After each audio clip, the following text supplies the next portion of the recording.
I'm with Susan Aposhyan. Hi, Susan. Hi, Serge. So, how did you get to do body-mind psychotherapy? Well,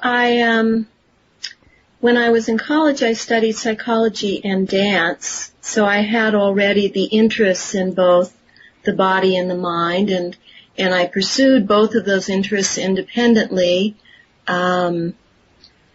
Through graduate school, I did, graduate work in psycholinguistics and developmental psychology, and then I tried with dance therapy. I did a lot of a master's degree at NYU in dance therapy. Mm-hmm. I tried to integrate them, and it didn't integrate for me. And what really brought the two together for me was studying body-mind centering. Mm-hmm. Do you know that work? Yes, Bonnie Bainbridge Cohen. Yeah. Mm-hmm. And that, even though it's called body-mind centering, and there is a lot of focus on body and how that relates to mind, there's not very much focus on psychology in body-mind centering. But still, it was the unifying force for me that brought my study of psychology and my study of the body through body work, meditation, dance, yoga, dance therapy.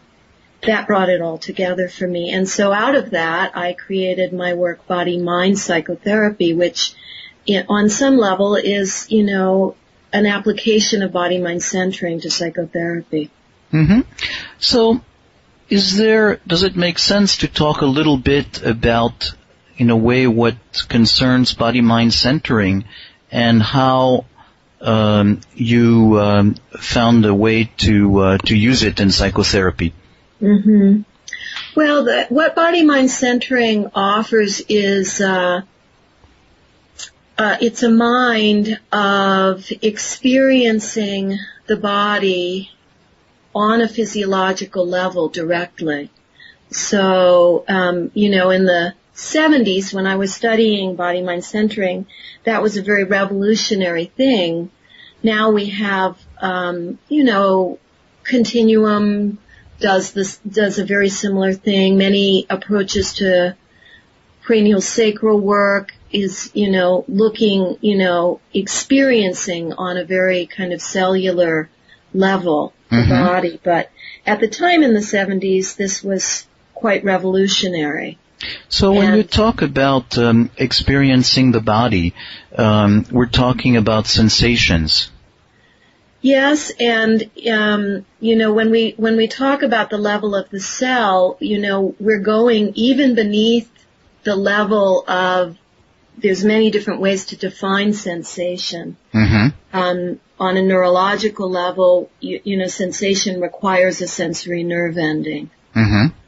So on a cellular level, there might not be a sensory nerve ending involved in an experience of the body. And then I think we're getting more into the sort of Reichian pulsing and streaming and vibrating level of sensation, which I use the word sensation to include neurological sensations and sub-neurological sensations as well. Mm-hmm. So really, when you use the word, it's about a way of experiencing the body. Mm-hmm. And yeah, very much so, and a kind of a deep physiological witnessing of the body state. Mm-hmm. So in some ways, I think body-mind psychotherapy is kind of the sort of the extreme body-based of the body-based psychotherapies. Yeah. It's much less. We don't have a tremendous amount of detailed psychological intervention. It's more about training the therapist in a certain depth of their own experience of embodiment. Mm-hmm. So you use embodiment. What do you mean by embodiment? Well, I think in the largest sense, embodiment is what everything else on the planet, other than we adult humans, is doing all the time. Living in a body and allowing the experiences of the body to directly flow out into their behavior and expression. Mm-hmm. And that's also what adult humans did for, the bulk of the history of hominids on this planet. Mm-hmm. It's only in the last less than 10,000 years that we've even begun to dissociate a little bit from our bodies and use our neocortices to interfere in the embodiment practice. Yeah.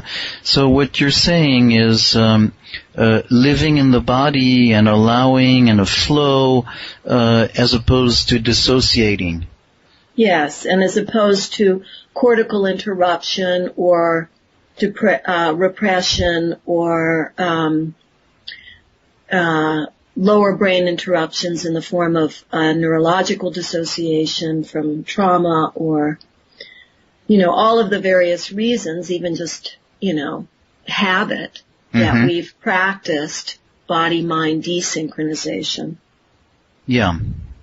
So for adult humans, then, the practice of embodiment is that we actually have to begin first with our neocortex and make the decision that it would be better to have more of our behavior and expression coming from the bottom up than we currently have. Mm-hmm.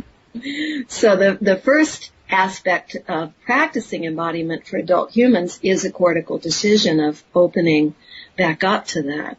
Yeah, so in a way for the neocortex to learn to get out of the way. Yes, and first to decide that that's a value, and then, practicing over a number of years to shift the baseline and learn how to actually do it. Mm-hmm. As you and probably most of our listeners know, that's an ongoing practice. Yeah.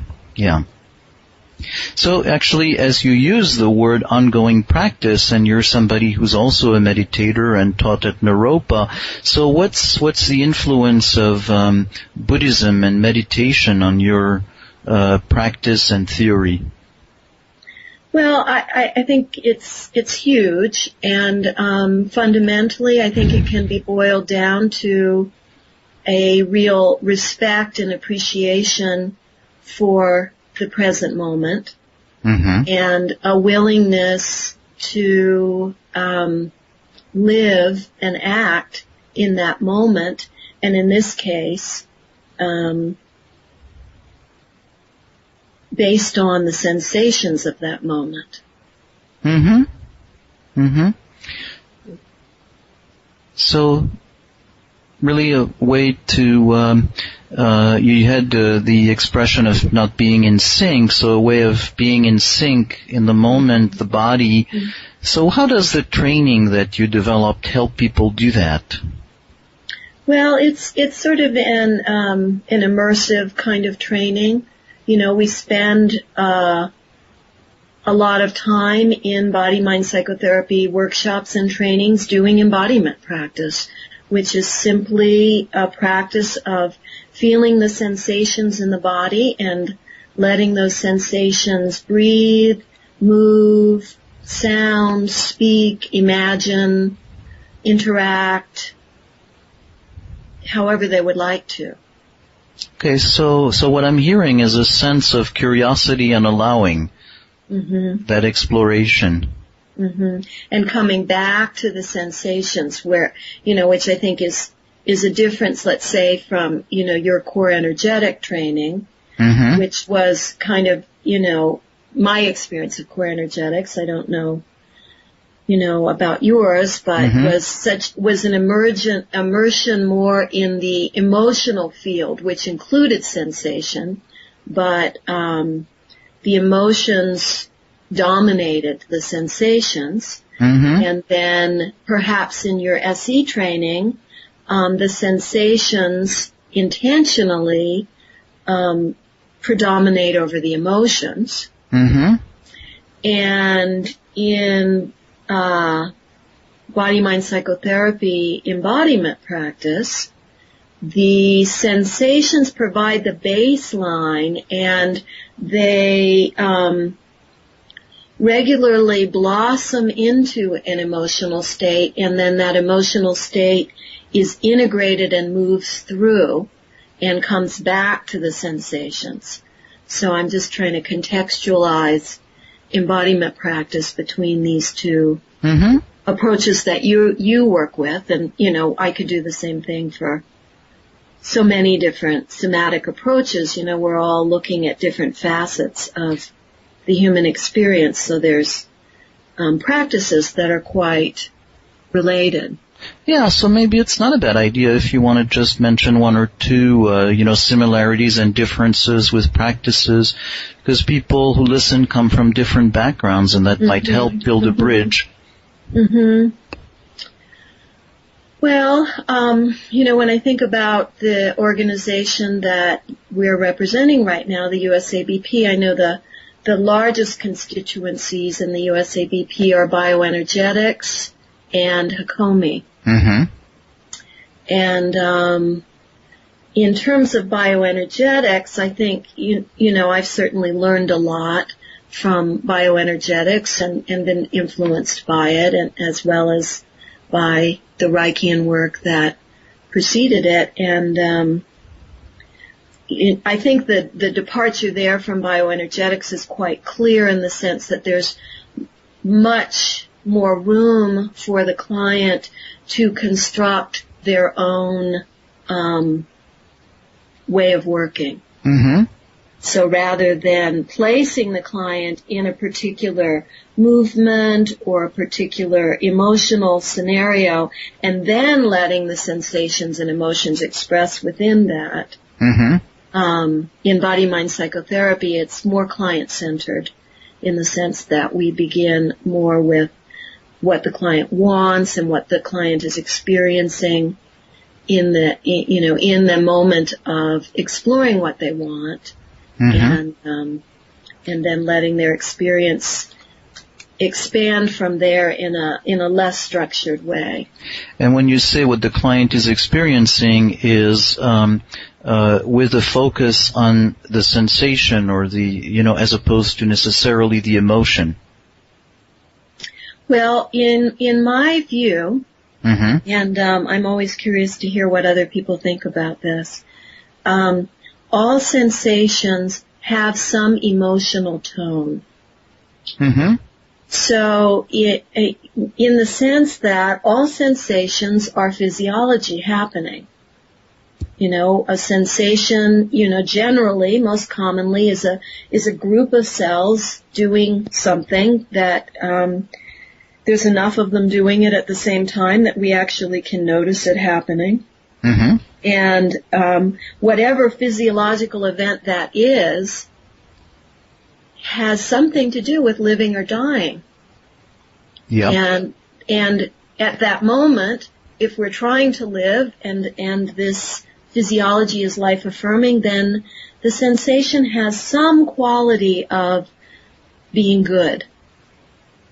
Or if we're trying to die and these sensations are struggling against death, then the sensations will have a feeling of feeling bad. So at the very least, sensation has some kind of tone of good or bad.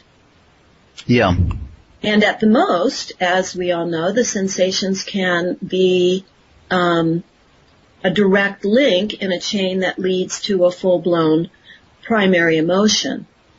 Happy, sad, glad, mad, disgusted, afraid. So as you pay attention and you put your focus on the sensation, it's absolutely not ignoring the emotion, but just a question of putting your focus on that angle, on that perspective, on that gateway. Yes, absolutely. Yes, and so body-mind psychotherapy does focus on the sensation as being more foundational and more offering more choice than focusing on the emotion often does. Mm-hmm. So would it make sense to just get a sense of that through what happens in a session? Understanding no two sessions are alike, but just something that might give a sense of how you do that. Mm-hmm. Mm-hmm. Well, let's see. On a simple level, I'm just thinking back to a session I just did today, and this person came in feeling quite depressed and has been working with expressing early childhood grief and disappointment in a lot of neglect in early childhood, and so there's a lot of grief there, which before beginning this course of therapy, he thought his sadness was endless, and that he was a depressed person and when he contacted his emotions, what he would find is an endless pool of sadness. Mm. And it took a lot of very fine tuning to the emotions for him to realize that if he actually felt the emotion and stayed with it, the grief would come and it would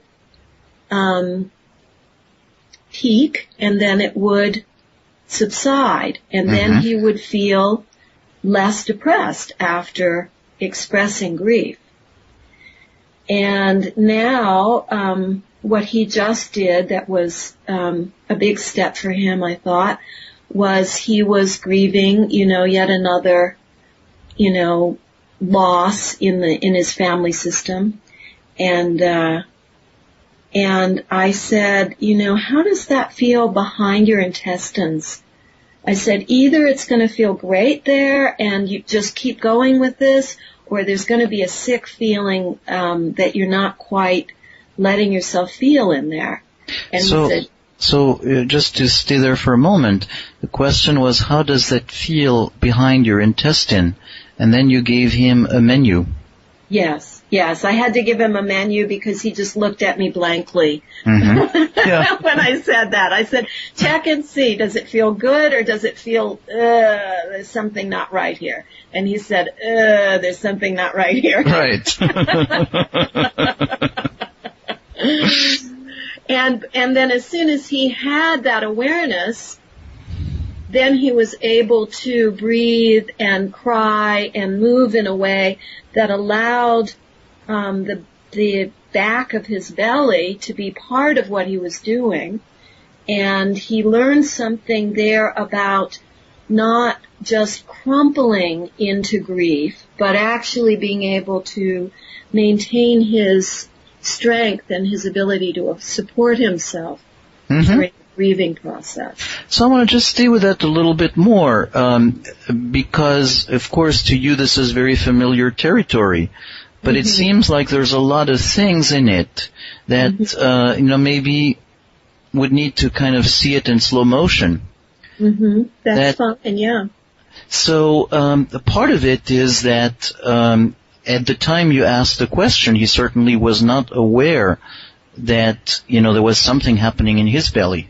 And yes, and normally, the way that I start is just asking, what are you aware of in your body right now? And then if that doesn't yield any fruit, then I'll say, what are you feeling, at the back of your belly, in this case right now? And then if that doesn't yield any fruit, I'll give a menu. Yeah. So but then there's the other possibility too that, I was barking up the wrong tree, and I'll say, sorry, drop that. What you're onto is much more important. Yeah. So then, you ask him, and he's aware of it first at a very broad level of good, bad. It's not, is that kind of his first, what I heard you say is that his first perception is something that, was not comfortable, and then Well, I actually was looking at how he was twerking his pelvis pretty far while he was crying, and this is a familiar position for him. And then at that point, he would generally, he often is standing when he begins to cry, and then he sort of crumples to the ground and sobs from, slightly below his diaphragm up is very active in the crying. And his lower body is pretty passive, but it's always torqued to one side. Right. And so he was standing there, and it was torquing more and more, and it really looked like, as I'm saying this, my face is starting to, wince. That feeling where you can just see, that feels really bad in your gut, doesn't it? Yeah. So I gave him the menu. I said, check, how does it feel in your intestine? And he looked at me like, are you crazy? And I said, well, check and see. Either it's fine and it's, what you're doing is working for it, or it feels really kind of sick back there. Right. And then immediately he said, it feels sick back there. So I gave him the good bad. But so, in a way, in the first vignette, if it was a movie or a little video, what we didn't see in that first vignette is what came before, is what you just described now, is you're observing your knowledge of him, and you're observing the body movement, and you're reacting with it both in terms of your knowledge of the body and your own sensations and your own, your own reactions to then come to this intervention. Yes, absolutely. And that's the whole approach with body-mind psychotherapy, is to train the therapist to deepen their own embodiment, to train the therapist to be able to recognize in their sensations every different aspect of physiology, immune functioning, muscular functioning, neurological functioning, cellular functioning, et cetera, and from the basis of their own embodiment experience, then be able to both observe more deeply what's going on with their clients and generate interventive relationship out of that. So, what I'm hearing is something where there is a training in a way in terms of outside knowledge of how anatomy or neuroscience functions, and an inside training and some kind of maybe a calibration or a dialogue between both that, outside knowledge and inside knowledge. Absolutely. So, at the beginning of body-mind psychotherapy training, we're forming hypotheses. We're saying, what aspect of physiology might I be feeling right now? And then later on to apply it in observation to say, I wonder if I'm seeing that person's liver become overactivated or something like that. So there is that hypothesis in a way coming from the outside, then and then you probe it. Yes. Yeah, you invite the person to go more deeply into their experience, and and it might never need to be named.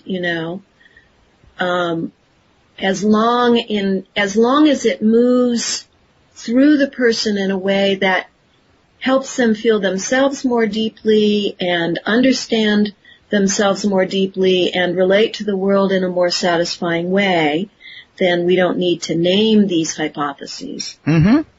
Occasionally it's helpful to name them. It might be educational or useful in some other way. But the point is that the body reorganizes. Yeah. So, can you talk a little bit more about that? The body reorganizes. In body-mind psychotherapy, we see all therapy as a developmental process. Basically in modern adult life, we include trauma and any arrested developmental processes as a normal part of human existence, Mm-hmm. for modern life, and that any kind of developmental repair or trauma integration isn't just then re-beginning development. It's actually adds to development and becomes part of the developmental process. So there's no discontinuity. It's like the whole model includes trauma, and there's just a question of degree. Yes. Yes. Well, I think that, trauma has a different physiological signature than an emotional deficit. But from a larger perspective, they're both part of a developmental process of modern human life. Mm-hmm. Yes. I find it very useful, and often people are very relieved to shift from a pathological view to a developmental view, especially, with trauma, because they feel so debilitated, and there's so much shame about that debilitation. Mm-hmm. So, the more that we can normalize that and, recognize that, there's tremendous epidemic level of traumatic dissociation happening in modern cultures. Yeah. I think that's, relieving Yes. in a perverse sort of way. No, but it's also something that's the opposite of de-skilling, because in a way it's an extreme version, something that you already know how to deal with in a lower dose. Yes, absolutely. And something, I think we're realizing this in the field of traumatology, that, there are brief moments of dissociation, across such a broad spectrum of our population that it's almost, 85% of adult population has, moments of dissociative experience that, I think are lower brain functionings hijacking the higher brain functionings. They just happen so quickly we don't even notice them. Mm-hmm. Mm-hmm. Yeah, so it's it really integrating these kinds of traumatic experiences into that larger development framework. Mm-hmm. And you were talking about reorganizing in this context. Right. Yeah, and again, another way of normalizing that is to recognize that humans have the ability to develop throughout their lifespan. As, not all species have that ability. Mm-hmm. And there are significant changes in our hormonal functioning, as we all know, throughout the lifespan. There are significant neurological shifts. One of the most intriguing ones I like to mention that inspires people is to think about how many great actors don't reach their prime until they're in their 40s, because there's a significant brain change that allows finer degrees of facial muscle control. So here's, a positive change that comes with aging. Yes. And, of course we know there are so many undocumented positive changes that come with aging if we're headed in the direction of becoming wiser, more mature humans, which, I think this is also an area that Buddhism has influenced me in a lot, of realizing there's quite a huge range that we all have access to in terms of wisdom and maturity. Mm-hmm. And these require reorganization on the most subtle levels of our synaptic connections, as well as our cellular functioning. And I was just another client I worked with today as someone who has been bedridden for many years, and we work on the phone. and she's in the middle of a divorce, and she's being kicked out of her home. Ooh. And it's provoking huge necessity for challenging some of her habits of invalidency. Mm-hmm. How do you say that? Invalid. I'm not sure. I think I understand what you're saying, but I don't know. Being an invalid. Yes. And she's really, despite the fact on one level she's quite handicapped, on another level she's growing leaps and bounds in terms of wisdom and maturity. Mm. And it's inspiring. So, is there a scene or a moment of that work that can give us a flavor of that with her? Well, I think the most significant moment that we did today was, she's so excited that she can dress herself now. Hmm. And she said, but then, somehow she segued from, well, I'm excited, but then, there's the issue of work and, providing for myself that comes right after that. And she became, a little bit disorganized and anxious and a little hysterical at that moment. And I said, okay, here's the moment. Because she had already identified that fearful part of her was like, the monster in Where the Wild Things Are, that book. And I said, okay, here's the moment. And I said, so look it straight in the eye. Breathe, feel your body. What happens? And she said, I'm looking it straight in the eye and I'm thinking, you're a big scary monster and you're going to eat me alive. Wow. And I said, okay, keep breathing. Mm-hmm. I said, you know how to do that direction. You've done that 1,000,000 times. Is there another option here? Keep breathing, feel your pelvis, stay in your body, keep looking at this monster of livelihood, self-support in the eye. Mm-hmm. And she did it, it was very sweet. She said, her voice trembled, she cried, she goes, okay, you're a big scary monster, and it might not be easy, and it might not be glamorous, but I want to keep going toward life. Mm. And it was such a sweet little moment, and, I had never experienced her being that courageous with that particular challenge. Yeah. I can't do it justice, because her voice was trembling and, it was a beautiful moment of human courage. Mm-hmm. Yeah. And so, in a different way, I mean, what it also, makes a point about is that while your work is very centered around the body, there are other aspects and other sides that you explore in a session.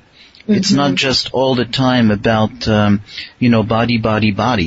No, not at all. It's just how can your body support you to move through this developmental juncture. Mm-hmm. And so if that needs to be body, it is. And if it doesn't need to be, it's not. Yeah.